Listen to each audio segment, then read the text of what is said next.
আপনার মতো মানুষের বউ আর সন্তান হারানোর বেদনা আছে এটা তো ভাবিইনি কোনোদিন। ভালো লাগছে একটু। একজনকে নিয়ে দুঃখ না হোক, অপরজনকে নিয়ে তো হচ্ছে। জীবনে অপশন হিসেবে যাকে নিয়ে বেঁচেছিলেন আপনার ভাগ্য সেটাও কেড়ে নিল। কি বলতে চাও তুমি? কর্মফল পাচ্ছেন দেখে ভালো লাগছে, এটাই বলতে চেয়েছি। আমার শাস্তিতে কেন তুমি শান্তি পাবে না? কিছু কিছু লোক আছে যাদের হারানোর কষ্ট দেখতে আমার ভালো লাগে।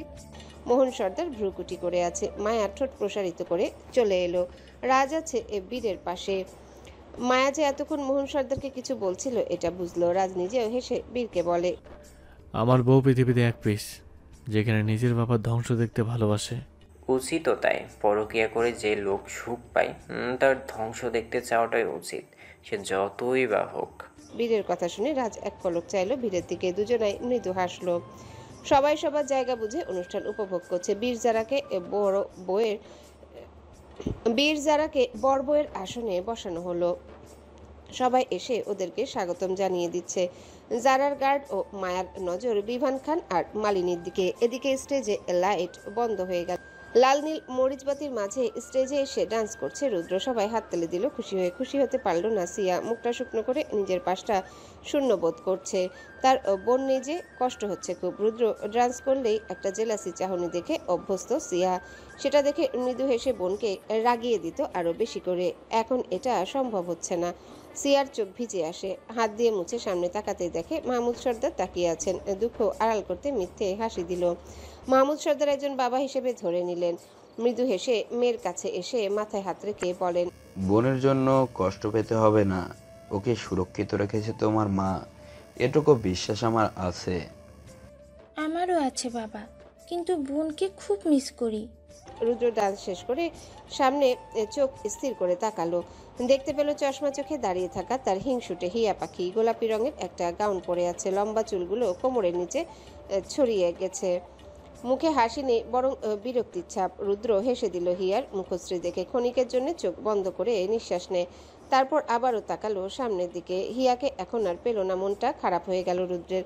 ডান্স করার সময় অনেকবার কল্পনা করে হিয়াকে। আশেপাশে চলাফেরা করতে গেলে মন বলে অন্যবারের মতো এবারেও তার হিয়া পাখি চার চোখ দিয়ে তাকে পরখ করে। রুদ্র নিচে নেমে এলো। রাজের পাশে দাঁড়িয়ে বলে, ভাইয়ের সাথে কথা হলো? অপারেশন শুরু করেছে।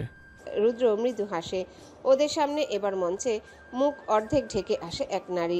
ডান্স করছে আধুনিক বাংলা গানের তালে। ডানের এই জায়গাটা এসে নাকের উপর থেকে কাপড় সরিয়ে নিতেই সবাই রুবিকে দেখতে পেল। গানের সাথে বেলি ডান্স দিচ্ছে রুবি। অতঃপর রুবির পাশেই হাজির হয় মিহির রূপে তাজ, যাকে দেখেই বড়সড় ঝটকা খেল রাজ ও বাকিরা। তাজ এসে রুবির পাশে দাঁড়িয়ে ডান্স করছে। রাজ হা করে চেয়ে থেকে বলে, আমার বউ কবে থেকে ইমোশন কমপ্লিট করে রাখলো? এরা প্রেমিকে দেখে আবার হয়েছে। রুদ্র পরখ করে দেখে বলে, but bro, something is different. এবারের মিহিরকে বলদের মতো দেখতে লাগছে। লুক, মিহির কিন্তু ভীত চাহনি দিয়ে রুবির দিকে তাকিয়ে ড্যান্স করছে। বেলি ড্যান্স এমন যেন এটা বাংলাদেশের হিরো আলম। মিহির তো এমন না, অত পারফেক্ট ড্যান্স পারে। ওর বডি দেখেছো? সামনের বোতাম খোলা, একটু শুকনো দৃষ্টি দিয়ে দেখো। জিম করা সেই বডি না, কেমন যেন বাঙালিদের নর্মাল যে বডি থাকে না তেমনই। আমার মনে হচ্ছে কিছু গড়বড় আছে। একটা মানুষের শারীরিক পরিবর্তন এতটা কিভাবে হয়? রুদ্রের কথা মতো রাজ সামনে চোখ রাখতেই রুদ্রের কথাগুলো মিলিয়ে দেখতে পেল। রুবি নিজেই মিহিরের হাত ধরে ডান্স করছে। এদিকে পাশে চোখ রাখতেই দেখতে পায় মায়া আর যারা হাসছে, সাথে হাততালি দিচ্ছে। ফিচেল হেসে রাজ বলে, গর্ব তো নিশ্চিত আছে, খুঁজে বের করতে হবে। মোহন সর্দার দৃষ্টিকটু নজরে দেখলো রুবিকে। তারই ছেলে মেয়ে মিলে এভাবে ডান্স করছে। মিলিরও তাই হলো। বিরক্ত হলো ভাইয়ের কাণ্ড দেখে। বিরক্ত হয়ে তারেকের কাছে এসে বলে, আমাকে নিয়ে বাইরে যেতে পারবে? এসব অনুষ্ঠান আমার ভালো লাগছে না। তারেক কথাগুলো শুনে কিছু ভেবে মায়াকে মেসেজ করে। মায়া জানায়, যাও। তারেক হাত ইশারা করে মিলিকে নিয়ে বাইরে বেরিয়ে যায়। মিলি হাসি মুখে বের হলো তারেকের সাথে। দুজনে বাইরে এসে প্রকৃতি দেখতে থাকে। তারেক একটা গাড়িতে উঠতে নিলে মিলি বলে, গাড়ি না, রিক্সা। Sorry ma'am. আবার ম্যাম? রিক্সায় যাওয়াটা কি ঠিক হবে? একদম ঠিক হবে, বরং ওইটাই ভালো লাগার হবে। চলো তুমি আমার সাথে। তারেক একটা রিক্সা ঠিক করে নির্দিষ্ট কোথাও যাবে না। মিলির আবদার ঢাকা শহরে রাতের আধারে রিক্সায় করে শুধু ঘুরবে, মাঝে মাঝে যদি ঝালমুড়ি ফুচকা বাঁধে তো ওগুলাও খাবে। তারেকও রাজি হয়ে রিক্সা ঠিক করে। দুজনে একসাথে বসে আছে। মিলির গায়ের সাথে তারেকের গা ঘেঁষে লেগে আছে। তারেক আর চোখে মিলির দিকে তাকালো। অনুভূতির ভিন্ন তারেকের জন্যে। নিজে না চাইতেও মেয়েটার প্রতি দুর্বল হয়ে পড়ছে। অনুষ্ঠানে থাকা সবাই হাততালি দিল। রুবি তাজকে নিয়ে নিচে নামতে মোহন সর্দার এগিয়ে এসে বলে, মাথা খারাপ হয়েছে তোমার? ও তোমার বোন হয়, এভাবে চিপকে ড্যান্স করে মানিজ্জত খেও না। তাজ ভয় পেয়ে পিছিয়ে গেল। রুবির পিছনে যেতে রুবি সামলে নিয়ে বলে, ওকে বকো না, ও মানসিকভাবে একটু অসুস্থ। একটা অ্যাক্সিডেন্ট হবার কারণে মাঝে স্মৃতি হারিয়ে ফেলেছে। লন্ডন যাবার আগের ঘটনা মনে থাকলেও পরের কিছুই ওর মনে নেই। এটা কি সিনেমা পেয়েছো তোমরা? একবার তোমার স্মৃতি যায়, আরেকবার ওর যায়। এসব করতে করতে সম্পর্কের মধ্যে কি নোংরামি সৃষ্টি হচ্ছে, বুঝেছো তুমি?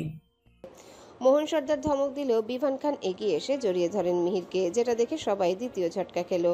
রুদ্র তো 2 হাত এক করে গোল গোল আকারে নিয়ে চোখের সামনে ধরে, যেন মনে হচ্ছে হাতটা তার দূরবীন, আর দৃষ্টি সোজা সামনের দিকে। কোনো কিছু নিখুঁত জিনিস যেন ভুল না যায় তার চোখের আড়াল হয়ে। রাজ বিদ্রুপের হাসি দিয়ে গেয়েই দিল। বিভান খান সহানুভূতির সাথে বলে, কোথায় ছিলে তুমি? বীরের নিখুঁত দৃষ্টি ওদের দিকে। কি হচ্ছে মাথার উপর দিয়ে যাচ্ছে এদের এই নাটকের সাথে। আবার মায়া ও যারা ঠোঁটে রহস্যের হাসি। কোনো কিছুই সুবিধার না। তাজ কাপা কাপা কণ্ঠে বলে, আপনি কে? বিভান খান হাসি বন্ধ করে সন্দেহের দৃষ্টি তৈরি করলেন। রুবি কানে কানে বলে, ইনি তোমার বাবা, কিন্তু তুমি সবার সামনে বাবা বলবে না। সবার সামনে তুমি এই লোকটাকে বাবা বলবে। কিন্তু আমার বাবা ওই জায়গায় বসে আছে। এই ভুল লোকগুলো আমার বাবা হবে কেন? না হলে এরা তোমাকে আবারও মারবে, তাই। না, আমি মার খাবো না। আমি সবাইকে বাবা বলে ডাকবো। আর কাকে কাকে বাবা ডাকবো বলে দাও।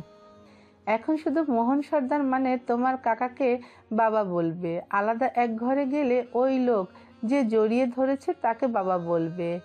আর কাউকে বাবা বলতে হবে না। ইন ফিউচার আমার বাবাকে শ্বশুর বাবা বলবে। তোমার বাবা মানেই তো আমার কাকা।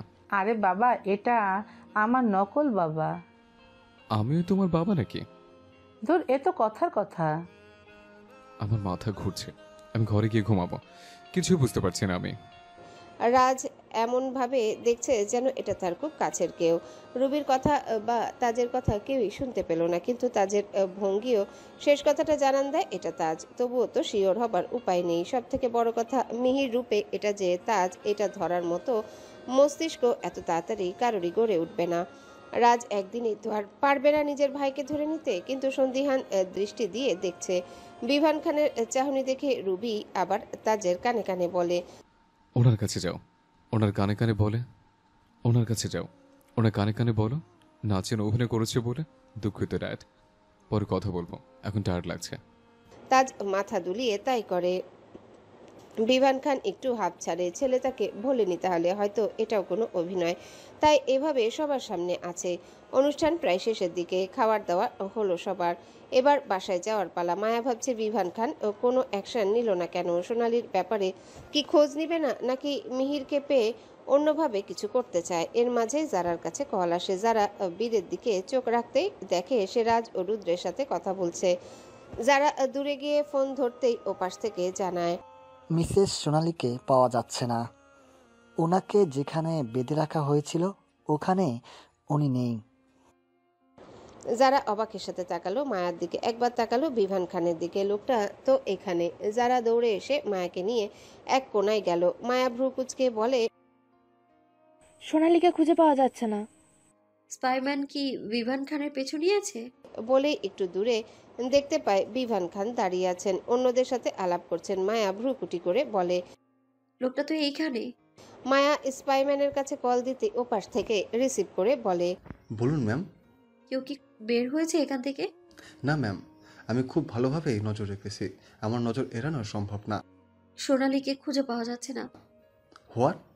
আপনি না বললেন আজ রাতে বিভান খান তার কারখানায় সোনালীর খোঁজ করে যাবেন, আর দুজনে কথোপকথন ক্যামেরা বন্দি করতে হবে, অন্যদিকে মালিনীকে কিডন্যাপ করবেন।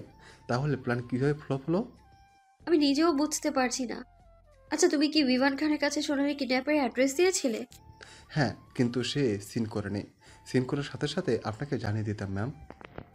মায়া ফোন কেটে জারার দিকে ফিরে বলে, প্ল্যান ফ্লপ। মানে ওদের নোংরা সম্পর্ক ভাইরাল করে রিউমার ছড়াতে পারবো না আমরা? সেই উপায় তো হলো না আমাদের। চেয়েছিলাম এক আর হলো আরেক। এই মোহন সর্দারকে শাস্তি দিতে নতুন প্ল্যান করেছি, এটাও ফ্লপ কি করে? বলে এদিক ওদিক চোখ রাখে। তিন ভাইকে এক জায়গায় দেখতে পেয়ে মায়া রেগে আগুন। দ্রুত কদম ফেলে রাজের কাছে যেতে যেতে বলে, আজ মন্ত্রী মশাইকে জবাব দিতেই হবে। মাথা ঠান্ডা করো মায়া, উল্টো পাল্টা কিছু করলেই ধরা খাবে। কোথায় যে সিসি ক্যামেরা কিছুই জানি না। মায়ের মাথা ঠিক নেই। রাজকে নিয়ে সোজা বাইরে চলে যায় সবাই। সেদিকে তাকালো রবি, ভ্রু কুচকে দেখলো, তারপর যারার দিকে তাকাতেই যারা মেসেজ দেয়, তাজকে নিয়ে দ্রুত চললো সর্দার মহলে, আমাদের আজকেই মেন প্ল্যান ফ্লপ। রবি মেসেজ পড়ে তাজ্জব হয়ে গেল। তাজকে নিয়ে বেরিয়ে গেল। যারাও ছুটছে মায়াদের দিকে। বীর যখন দেখলো যারা দৌড় দিল, বীর নিজেও ছুটলো যারার পিছনে। রুদ্র সবার উদ্দেশ্যে বলে, পার্টি অফ গাইস। বলেই সবাই চলে যেতে নেয়। বিভান খান সবার দিকে তাকিয়ে মালিনীর কাছে এসে বলে, কি ব্যাপার? বাদ দাও তো ভাই, এই মেয়ে তোমার ছেলের পালিত বোন, যাকে তুমি এক হিসেবে তোমার মেয়েই ধরে নিতে পারো। খুব ধূর্ত আর জঞ্জাল, এসে ধরে সবার মাথা খেয়ে নিচ্ছে। একেই বীর বোনের দায়িত্ব নিয়ে নিজের কাছে রেখেছ, তাই তো বলি মেয়েটা কেন এত বুদ্ধিমতী। পালিত হলেও শিক্ষা তো বীরের থেকেই পেয়েছে। এত বেশি খুশি হতে হবে না, এই মেয়ে কিন্তু জীবনের পাশ। দেখা যাক। বাইরে এসে মায়া ছেড়ে দিল রাজের হাত। হাঁপাতে হাঁপাতে বলে, আপনি সব জেনেও আমার প্ল্যান ফ্লপ করেছেন কেন মন্ত্রী মশাই? আপনি আসলে সোনালি থেকে কি চান আমায় বলতেই হবে আজ। তোমার আবার আজকে কিসের প্ল্যান ছিল? জানেন না আপনি? তাহলে সোনালি কোথায়? রাজ সত্যি জানে না মায়ার কি প্ল্যান ছিল আজকে। তবে রাজ এটা জানে সোনালি কোথায়, কারণ সোনালিকে সরিয়েছে রাজ নিজে। সেদিন যখন মায়া ও রাজ এসে মাহমুদ সর্দারের ঘরে ওদের ঝামেলায় অংশগ্রহণ করে, রুদ্র সুযোগ বুঝে রাজের ঘরে এসে মায়ার ল্যাপটপের ইনফরমেশন দেখে, সেখানেই জানতে পারে সবকিছু। তাই তো আজকে এই অনুষ্ঠান করা। অনুষ্ঠানে সবাই যখন ব্যস্ত থাকবে সোনালিকে নিয়ে নিজের কাজে ব্যস্ত থাকবে রাজের লোক। রাজ শুধু বুঝতে পারছে না আজকে কি করতে চেয়েছিল এরা। মায়া হাঁপাতে হাঁপাতে বলে, আপনি জানেন ওই সোনালি কি করেছে? ও আমার ভাইয়ের। মায়া। যারা ডাক শুনে থেমে গিয়ে পিছনে ঘুরে দেখে বীর দাঁড়িয়ে। পিছনে এক এক করে সবাই আসছে। মায়া রাজের দিকে কঠোর চাহনি দিয়ে বলে, আপনাকে আমি আজকের দিন সুযোগ দিচ্ছি। আজকেই আপনি আমাকে সব কিছু বলবেন, না হলে আমি কাল থেকে আপনার আশেপাশেই থাকবো না। আপনার আর আমার রাস্তা আবারও আলাদা হয়ে যাবে। মৌ পেটে হাত দিয়ে এগিয়ে এসে বলে, কি হয়েছে আপু? কিছু না হলেও এবার হবে। রাজের দিকে ফিরে কঠিন চাহনি দিয়ে বলে, আমার নাম মায়া, কিন্তু মায়াবী না। আমার সাথে টক্কর নিতে আসলে আমিও কাউকে ছাড় দিই না, সোজা ওপরে পাঠিয়ে দিই আমি, মনে রাখবেন। কথাগুলো জোরে বলেই গাড়িতে উঠে মায়া। যারা একটু নরম কণ্ঠে বীরের কাছে এসে বলে, আমি ড্রাইভ করি, মায়া রেগে আছে, ওর এখন আমার সঙ্গ প্রয়োজন। বীর কিছু না বলে মাথা নাড়ালো। যারা দৌড়ে গেল। বউ সাজেও কিনা ড্রাইভ করতে যাচ্ছে। মাহমুদ সর্দার কপালে হাত দিয়ে দেখছেন সবকিছু। রুবি সুযোগ বুঝে তাজকে নিয়ে মায়ের গাড়িতে উঠল। বিভান খান বিদ্রুপের হাসি দিয়ে বললেন, পালিত বোনের জন্য এতই দরদ যে নিজের বউকে দিয়ে ড্রাইভ করাচ্ছ, তাও আবার বধূ বেশে। বীর শান্ত হয়ে হাত খিচে থাকলো। তর্ক করবে না এখন। রাজের মাথা গরম হয়ে আছে, তাকে এবার শান্ত থাকতে হবে। মাথা ঠান্ডা না রাখলে সম্পর্কের ফাটল ধরে। গাড়ি চালাতে চালাতে যারা ভাবান্তর হয়ে বলে, তুমি শিওর এটা বয়েজ গ্রুপ করেছে? 100% শিওর। আমি সেদিন ল্যাপটপ বন্ধ করে মন্ত্রী মশাইয়ের পাশে তাকাতে নেই, কিন্তু ভুলবশত আমি ল্যাপটপটা বন্ধই করিনি। শ্বশুর শাশুড়ি ঝগড়া করছিল বিধায় আমি সেই দিকে মাইন্ড টার্গেট করি। এটার সুযোগ নিয়েছে কেউ একজন, না হলে আমার ল্যাপটপের পাসওয়ার্ড ব্যতীত ইনফরমেশন নিয়ে ওরা সোনালীকে খুঁজে বের করতে পারতো না। কিন্তু আমার কথা হলো সোনালীকে দিয়ে ওদের কি প্রয়োজন? আমি জানতে পারলে তো হতোই। তাজ ঘুমিয়ে পড়েছে রুবির কাঁধে তাজের মাথাটা রাখা। মায়া হাঁসফাঁস করতে করতে যখন চোখটা চারিপাশে আউড়িয়ে পেছনে রাখে, দেখতে পায় এই দৃশ্য। রুবির চোখের দিকে তাকালো মায়া। রুবির দৃষ্টিতে ভালো লাগা কাজ করছে। মিহির রূপে এই তাজকে কি রুবি ভালোবাসে? যদিও ভালোবাসে, তাহলে কাকে ভালোবাসে? মিহিরের রূপকে নাকি তাজের ব্যবহারকে? জানতে হবে মায়াকে। তাজকে অনেকটাই পরিবর্তন হতে দেখেছে মায়া। একজন প্রতিবন্ধী ছেলেকে পরিপূর্ণ পরিবর্তন করা সম্ভব নয়, তার উপর যতটুকু পারে নিজের কন্ট্রোল রাখা সম্ভব, ওটাই অনেক। ইদানিং তাজের মাঝে এই লক্ষণ দেখা যায়। সে রুবির আশেপাশে ঘুরতে ভালোবাসে। এমনিতেও মায়া আর যারা গেলে অনেক গল্প করে, কিন্তু রুবির হাতে খেতে ভালোবাসে। আড়ালে দেখেছে রুবি কি সুন্দর করে তাজকে ঘুম পাড়িয়ে দিয়ে বের হয়। বলতে গেলে এই ব্যস্ত সময়ে তাজের জীবনে রুবির অবদান অনেক। এগুলোর কারণে একজন তাজ নিজেও আস্থা পায় রুবিকে পেলে। দুজনার মাঝে আলাদা সম্পর্ক গড়ে উঠেছে, তবে সেটা অপ্রকাশ্য। সর্দার মহলের সামনে গাড়ি থামালো যারা। মায়া নেমে বাইরে দাঁড়িয়ে একটু নিঃশ্বাস নিল। যারা দেখছে মায়াকে। রুবি মহলের দরজার দিকে চোখ রেখে তাজের দিকে চোখ রাখে। তাজ ঘুমিয়ে পড়েছে। তাজের মাথায় আলতো হাত বুলিয়ে ডাক দেয়, তাজ। তাজ গভীর ঘুমে। রুবি ধৈর্য সহকারে ডাক দিচ্ছে। বেশি জোরে ডাকা যাবে না, এমনিতেই মানসিক রোগী। তাজ ঘুমের মাঝে জোরে শব্দ করে জাগিয়ে দিল, অথবা আঘাত দিয়ে কথা বলল, আরও বেশি মানসিক দুর্বল হবে। ডাক্তার সার্জারির পর এই সমস্ত ব্যাপারে সতর্ক করে দিয়েছে সবাইকে। রুবি যখন দেখলো তাজের ঘুম ভাঙবে না, তখন মায়াদের দিকে তাকালো। ওরা অন্যদিকে ফিরে আছে। সুযোগ বুঝে তাজের পিঠে আঙ্গুল দিয়ে সুড়সুড়ি দেয়। তাজ ঘুমের মাঝে হেসে দেয়। রুবি আরো বেশি সুড়সুড়ি দিতেই তাজ উঠে বসে আর হাসতে থাকে। হাসি থামতেই রুবি বলে, আমরা চলে এসেছি। রুবি বের হতেই তাজ বের হয়। হাসি হাসি মুখে যেই সর্দার মহলের দিকে চোখ রাখে, তাজের মধ্যে অন্যরকম মুখভঙ্গি দেখা যায়। রুবি যখন তাজের হাত ধরে এগিয়ে যেতে নেয়, তাজ হাত সরিয়ে বলে, আমি এই বাড়িতে যাব না, এটা পচা বাড়ি। আমি মন্ত্রী ভাইকে বলে দেবো সবকিছু। আমি এখানে যাব না। এখানে গেলে আমাকে ওরা চাবুক দিয়ে মারবে। মন্ত্রী ভাইয়ের মায়াবতীকে মারতে বলে, না মারলে আমাকে মেরে না খাইয়ে রাখে। আমি যাব না ওখানে। মায়া দীর্ঘশ্বাস নিল। তাজ ভেবে রাজকে ভুল বলেছিল, এটা তো হবারই ছিল। ওই সময় এর চোখের সামনে যেটা ঘটেছে সেটাই বিশ্বাস করেছে। সত্যিটা জানার জন্য তেমন দৃষ্টিভঙ্গি প্রয়োজন, যেটা আমাদের অনেকেরই নেই। এই যে রাজ কিছু না করেও মিথ্যার আড়ালে চাপা পড়ে রাজ ছিল মায়ার চোখে আসামি। তাজ সবকিছু করলেও সে ছিল নিজের জীবনের দায়ে পরিস্থিতির শিকার। এই লুকোচুরি খেলার মাঝে মায়ার নজর থেকে অনেক কিছুই আড়াল হয়েছিল। এখন মায়া নিজের মতো করে খেলছে, যেন যারা তাকে চোখে আঙ্গুল দিয়ে অন্য কিছু বুঝিয়ে দেয়, আজ সেও তাদেরকে চোখে আঙ্গুল দিয়ে অন্য কিছু বুঝিয়ে দিবে। মুখে এক ঝলক হাসি ফুটিয়ে মায়া এগিয়ে এসে বলে, আমি থাকতে তোমাকে কেউ কিছু করতে পারবে না, সবকিছু আমি দেখে নিব। তুমি আমার মন্ত্রী মশাইয়ের কলিজার টুকরো, তার গায়ে আঘাত লাগতে দিব না আমি। যদি ওরা আমাকে আবারও বকা দেয়, আমাকে বলে দিবে। রুবি বলে ওঠে, তাছাড়া তুমি তো সবার সামনে মিহির, তোমার না মুখ পাল্টেছে, তাহলে ভয় পাচ্ছ কেন? এই মুখ দেখলে কেউ মারবে না? না। এটা আবার কেমন কথা? এই মুখ দেখে কেউ মারে না কেন? কারণ এটা একটা শয়তানের মুখ, তাই। তোমরা আমাকে শয়তানের মুখ দিয়েছো কেন? এবার তাজ কান্না করে দিল। লাফাতে লাফাতে বলে, আমি শয়তানের মুখ রাখবো না। আমি এখনই হাসপাতালে গিয়ে মন্ত্রী ভাইয়ের মুখটা নিয়ে আসবো। আরে আরে, হাসপাতালে গেলেই কি মুখ পরিবর্তন করে? এটা কি এতই সহজ? তোমার মুখ থেতলে যায় বলেই সার্জারি করা হয়। একটা স্পেশাল হিসেবে আমরা তখন মিহিরের রূপ দিয়েছি শুধু। তাছাড়া এখন তুমি যেখানে খুশি যেতে পারবে, যা খুশি করতে পারবে, সবার থেকে ভালোবাসা পাবে, পরিবারের কাছে থাকবে।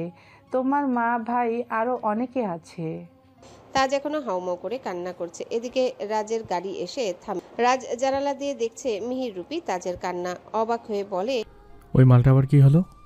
রুদ্র মৃদু হেসে বলে, সর্দার মহলের একজনের কমেডি দেখতে দেখতে এর মনে হয় ঘিলু নড়বড়ে হয়ে গেছে। বীর সন্দিহান হয়ে বলে, এমনও হতে পারে রাজের মার খেয়ে ওর স্মৃতি সত্যিই হারিয়ে গেছে। যেভাবে মুখে আর মাথায় কিল ঘুষি দিয়েছিল, তাতে সুস্থতা কামনা করে কিভাবে? ওই ব্যাটা নাটক করছে না তো? রুদ্র সূক্ষ্ম দৃষ্টি দিয়ে বলে, দেখে তো মনে হয় না। তাজ কান্না করতে করতে পিছনে ফিরে রাজকে দেখে বলে, ওই তো আমার মন্ত্রী ভাই এসেছে। বলতে না বলতে রুবি হাত দিয়ে তাজের মুখ চেপে ধরে বলে, আমাদের মারবে নাকি? এখন চুপ থাকো, তুমি মিহির সর্দার, কোনো তাসফাজ না। মন্ত্রী ভাই শব্দটা রাজের কার্নিশে বাড়ি দিচ্ছে। আশেপাশে তাকালো, কারণ তাজ যখন খুশি হয়ে মন্ত্রী ভাই উচ্চারণ করে, তখন রাজের চোখ গাড়ির দরজা বন্ধ করার দিকে থাকে। মন্ত্রীর ভাই শব্দটা শুনে রাজ যেন কেমন দুর্বল হয়ে পড়ে। আশেপাশে ঘুরে খুঁজছে তাজকে। চোখটা চিকচিক করছে রাজের। তার দুর্বলতা তার পরিবার, তার ভাই তার আরেকটা দুর্বলতা, যেমন তার মায়াবতী তার জীবনের এক দুর্বলতা। মাঝে মাঝে রাজ ফিচেল হেসে নিজের কপাল চাপড়ায়। এই ক্ষমতাশীল মন্ত্রীর জীবনে একাধিক দুর্বলতা। প্রথমত তার বাবা, তারপর মায়াবতী, আর আছে তাজ। বাকিরাও তার কাছের, কিন্তু রাজের অস্তিত্ব যেন এরাই। অন্যান্য ব্যক্তিদের গাড়ি আসলো সাথে সাথে। বিভান খান বের হয়ে বলেন, হ্যালো বন্ধুরা, পরবর্তী পার্ট খুব তাড়াতাড়ি আসবে, তো সবাই অপেক্ষায় থাকো। আর চ্যানেলটি যারা এখনো সাবস্ক্রাইব করনি তারা পরবর্তী পার্ট দেখার জন্য চ্যানেলটি সাবস্ক্রাইব করে রেখো। ধন্যবাদ সবাইকে, আমাদের সাথেই থেকো।